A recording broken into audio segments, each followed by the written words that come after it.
Hello student, कैसे आप लोग? उम्मीद करता आप लोग ठीक हो गए। आपका मेरे यूट्यूब चैनल संजीव ज्ञान गुरुकुल पर स्वागत है। आज मैं आपको क्लास 10 के गणित में पृष्ठीय क्षेत्रफल आयतन का प्रश्नावली 13.3 का प्रश्न 4 सॉल्व करके समझाऊंगा। इस क्वेश्चन को मैं आपको बहुत ही आसान में स्टेप बाय स्टेप समझाऊंगा ताकि आप सभी स्टूडेंट को इस प्रश्न को अच्छी तरह समझ में आ जाए। ठीक है, और यदि आप वीडियो आपको पसंद आए तो प्लीज मेरे वीडियो को लाइक शेयर कर दीजिएगा, और यदि आप वीडियो पर नए हैं तो सब्सक्राइब बटन प्रेस कर बेल आइकन प्रेस कर ऑल पर क्लिक कर दीजिएगा ताकि हमारी हर पहली आने वाली वीडियो का नोटिफिकेशन आपको सबसे पहले मिले। ठीक है, और प्रश्न 4 सॉल्व करने से पहले मैं आपको एक बात कह दूं कि इस वीडियो का पूरा अंतर देखिएगा, बीच में कभी स्किप मत कीजिएगा, नहीं तो आपको वीडियो में प्रश्न काल अच्छी प्रकार समझ में नहीं आएगा। ठीक है, तो देखिए प्रश्न 4 क्या कह रहा है। व्यास 3 मीटर का एक कुआं 14 मीटर की गहराई तक खोदा जाता है। इससे निकलती हुई मिट्टी को कुएं के चारों ओर 4 मीटर चौड़ी एक वृत्ताकार वलय रिंग बनाते हुए समान रूप से फैलाकर एक प्रकार का बांध बनाया जाता है। इस बांध की ऊंचाई ज्ञात कीजिए। ठीक है, तो देखिए आप लोग तो जानते हो कि कुआं कैसे दिखता है। ठीक है, अगर कुआं के आप अंदर के भाग को देखेंगे हिस्से के तो कुछ इस प्रकार का दिखाई देगा। ठीक है, मतलब बेलन के आकार का। ठीक है, और बोला गया व्यास 3 मीटर का एक कुआं, और इसका व्यास कितना दिया हुआ आपका, इसका व्यास दिया हुआ आपका 3 मीटर, तो लिख देते 3 मीटर। ठीक है, चलिए लिख दीजिए 3 मीटर। 3 मीटर, ठीक है, व्यास आपका 3 मीटर, 14 मीटर की गहराई तक खोदा जाता है। तो इसका ऊंचाई कितना है, 14 मीटर। मैंने गहराई तो उसको 14 मीटर ले लिया, गहराई को 14 मीटर। ठीक है, यहां से यहां तक। ठीक है, और बोला गया आगे, इससे निकली हुई मिट्टी को कुएं के चारों ओर 4 मीटर चौड़ी एक वृत्ताकार वलय बनाते हुए समान रूप से फैलाकर एक प्रकार का बांध बनाया जाता है। ठीक है, कुछ इस प्रकार का है, देखिए कुछ इस प्रकार का। ठीक है, अर्थात ये जो कुआं आपका है, इसको जब आप खोदते हैं तो इससे जो मिट्टी निकलता है उससे यह क्या बनाया जाता है, वलयाकार बांध बनाया जाता है। तो कहने का मतलब है जितना आयतन इस कुएं का होगा उतना आयतन इस वलयाकार बांध का होगा, क्योंकि इससे निकलने वाली मिट्टी से ही यह वलयाकार बांध बनाया है। ठीक है, अर्थात बेलन का आयतन बराबर होगा इस वलयाकार बांध के आयतन के। ठीक है, तो हम इसका त्रिज्या लिख लेते हैं, तो इसका त्रिज्या आपका कितना हो जाएगा यहां तक, तो इसका त्रिज्या आपका हो जाएगा। देखिए आपका व्यास कितना था, 3 मीटर, तो त्रिज्या हो जाएगा व्यास का आधा है ना, आर बराबर हो जाएगा 3/2, यानी 1.5 मीटर। ठीक है, तो लिख दीजिए 1.5 मीटर।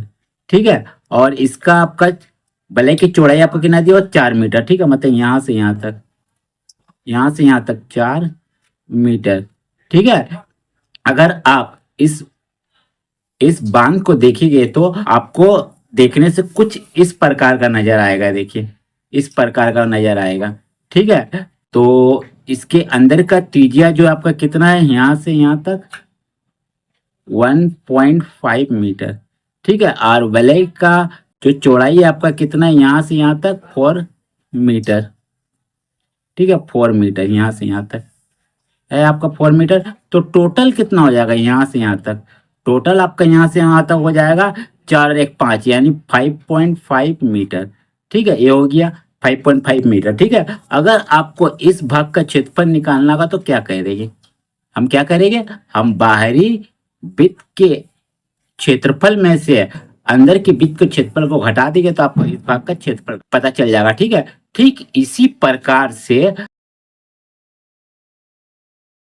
ठीक इसी प्रकार से हमें इस वलय का आयतन निकालना है। ठीक है, क्योंकि क्योंकि या कुएं का जो आयतन है इस वलय के आयतन के बराबर है। ठीक है, क्योंकि इस कुएं से निकलने वाली मिट्टी से ही यह वलय बना है। ठीक है, तो इसका आयतन, कुएं का आयतन वलय के आयतन का बराबर होगा। अब वलय का आयतन कैसे निकलेगा, सिंपल सा बात है, चूंकि यह एक प्रकार का वलय है तो इसीलिए हम बाहरी बेलन के आयतन में से अंदर के बेलन के आयतन को घटा देंगे तो हमारा वलय का आयतन पता चल जाएगा। ठीक है, तो सबसे पहले जो दिया उसको लिख लेते हैं, उसके बाद सवाल को आगे सोल्व करते हैं। ठीक है, तो लिखते चलिए, लिखते हल, लिखते हैं यहाँ, यहाँ कुआं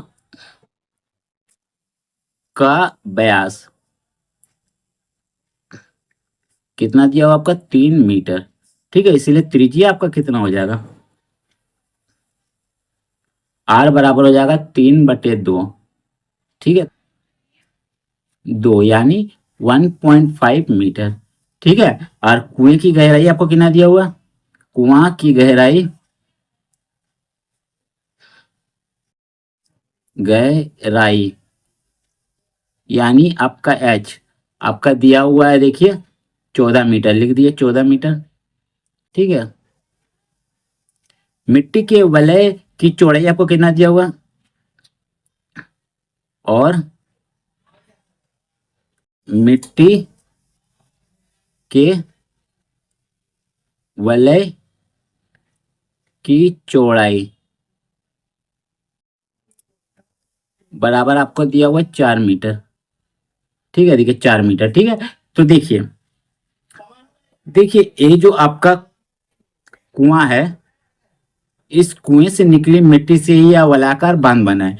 तो जितना कुएं का आयतन होगा उतना ही इस वलयाकार बांध का आयतन भी होगा, माने दोनों का आयतन बराबर होगा। तो हम लोग ये लिखेंगे प्रश्नानुसार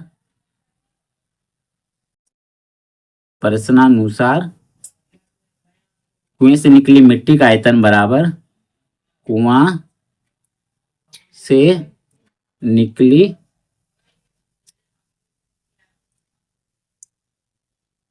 मिट्टी का आयतन बराबर वलयकार बांध का आयतन, बांध का आयतन। ठीक है, बांध का आयतन। तो चलिए, तो देखिए कुआं आपका क्या एक प्रकार बेलन के आकार का, तो आप लोग बेलन का फॉर्मूला पुट करेंगे। ठीक है, तो बेलन का आयतन आपका क्या होता है? पाई आर स्क्वायर एच। ठीक है, चलिए अब यहाँ देखिए देखिए देखिए ये जो बांध है ये आपका वलयाकार है, यहाँ भी एक बेलन के प्रकार का ही है। ठीक है, तो इसमें भी बेलन का फॉर्मूला पुट करेगा। ठीक है, तो लिखिए पाई आर। अब देखिए देखिए यहाँ आपका लिखिएगा बाहरी बेलन के आयतन के लिए हम लोग बड़ा आर लेंगे। ठीक है, तो देखिए इसका लिए हम लोग ले रहे हैं बड़ा आर, इसको हम लोग बड़ा आर से सूचित करेंगे। ठीक है, तो आर का स्क्वायर और एच लीजिएगा, फिर यहाँ लीजिएगा आप घटाओ, क्या कीजिएगा? बाहरी बेलन का आयतन हो गया, अब आंतरिक बेलन का आयतन अंदर के बेलन का, तो लिखिएगा पाई, इसको लीजिएगा छोटा आर। ठीक है, तो आर स्क्वायर एच। ठीक है, चलिए अब देखिए क्या करूँगा। देखिए पाई पाई ठीक है, अभी इसको रहने दीजिए। ठीक है, पाई ठीक है, पाई आर स्क्वायर एच को लिखिए। अब देखिए यार दोनों तरफ से पाई पाई सेम है, पाई कॉमन ले लीजिए। ठीक है, और एच भी कॉमन ले लिए, तो बच गया आपका आर का स्क्वायर, बड़ा आर का पाई एच ले चुके, यहाँ भी पाई एच ले चुके, तो छोटा आर का स्क्वायर। ठीक है, लिख दीजिए। अब देखिए दोनों तरफ से पाई पाई सेम है, काट दीजिए। ठीक है, चलिए अब देखिए आर स्क्वायर बचा, आर स्क्वायर एच एच नहीं कटेगा, क्योंकि ये आपका एक क्या आपका कुआं का एच है। ठीक है, कुआं का एच है, और ये जो आपका है एच किसका? बांध का एच है। ठीक है, ये बांध का है, जो वलयाकार बांध है इसका एच है। ठीक है, नहीं कटेगा। तो देखिए आर स्क्वायर, आर कितना आपका? देखिए आर आपका है कितना, ये देखिए आर है 1.5। ठीक है, आप तो 3 भी आप लिख सकते हो, हम लोग लिख लेते 3/2, दो बार लिखिए। ठीक है, स्क्वायर है। ठीक है, 3/2। ठीक है, 3/2 गुना एच का मान कितना है? एच हमारा 14, लिख दिए 14 बराबर लिखिए। देखिए एच का मान कितना है? एच हमें निकालना है, तो हमें निकालना है। ठीक है, हमें इसको निकालना है। देखिए एच ये हमें निकालना है। ठीक है, इतना ये तो हमें ऐसे ही रखना होगा, एच को ऐसे रख दीजिए। अब देखिए आर कितना दिया हुआ? देखिए आर दिया हुआ 5.5, लिख दीजिए 5.5 का स्क्वायर घटाओ, और एल आर छोटा आर का मान कितना है? 1.5, लिख दीजिए 1.5 का स्क्वायर। ठीक है, चलिए हो गया। अब चलिए सॉल्व करिए। देखिए दो से काटते हैं, 2 सत्ते सत्ते 14। ठीक है, और कटेगा नहीं कटेगा। चलिए, और इधर तो गुना कर देते हैं। तो देखिए 7 तिया 21, 21 तिया, देखिए 2 से 10 को गुना करते हैं आपका 21 को, सॉरी 21 को हम लोग गुना करते हैं 3 से। ठीक है, 3 एकम 3, 3 दूनी 6। ठीक है, तो 63 बटे आपका 2 लिख दीजिए। ठीक है, और इधर देखिए एच को लिखिए।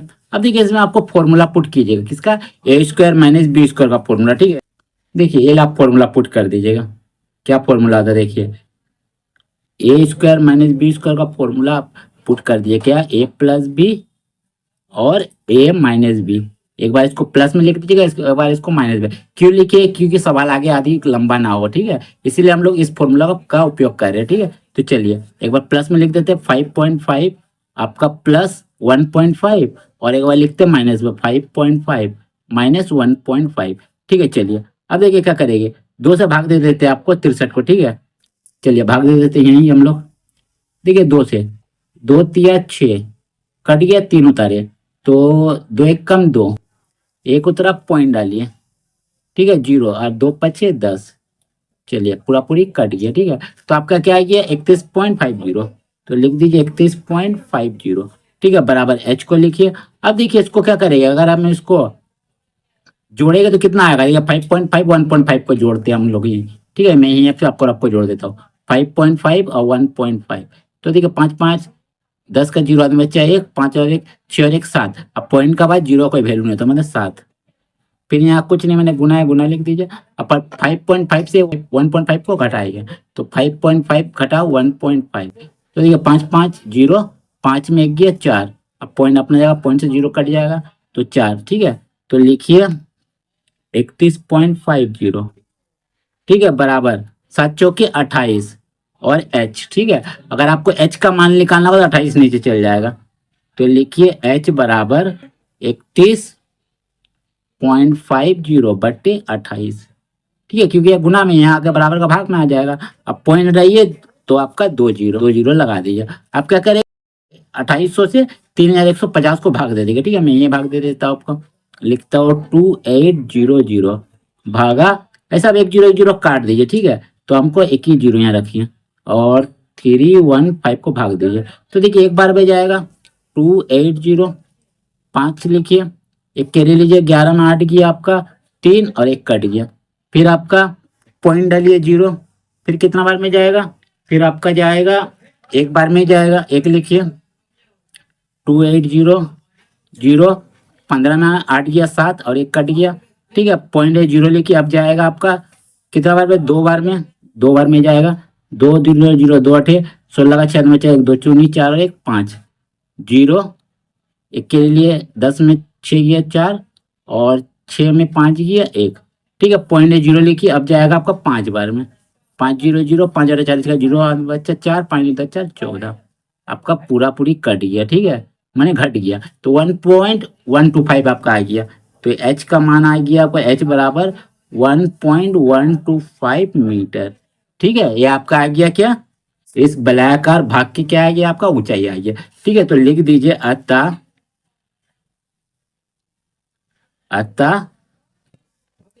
बांध की ऊंचाई आपको कितना आ गया, बांध की ऊंचाई h बराबर आपका आ गया 1.125 मीटर, ये आपका हो गया आंसर, ठीक है। तो उम्मीद करता हूँ आपको मेरा यह वीडियो पसंद आया होगा। यदि आपको मेरा यह वीडियो पसंद आए तो प्लीज़ मेरे वीडियो को लाइक से सब्सक्राइब कर दीजिएगा, और यदि आपको वीडियो समझने में कोई कष्ट हो तो आप मुझे कमेंट कर सकते हैं, और यदि आपने इससे पिछले अध्याय का वीडियो नहीं देखा है तो आप मेरे डिस्क्रिप्शन के प्लेलिस्ट पे जाकर देख सकते हैं, ठीक है। तो फिर मिलते हैं वीडियो के साथ, धन्यवाद।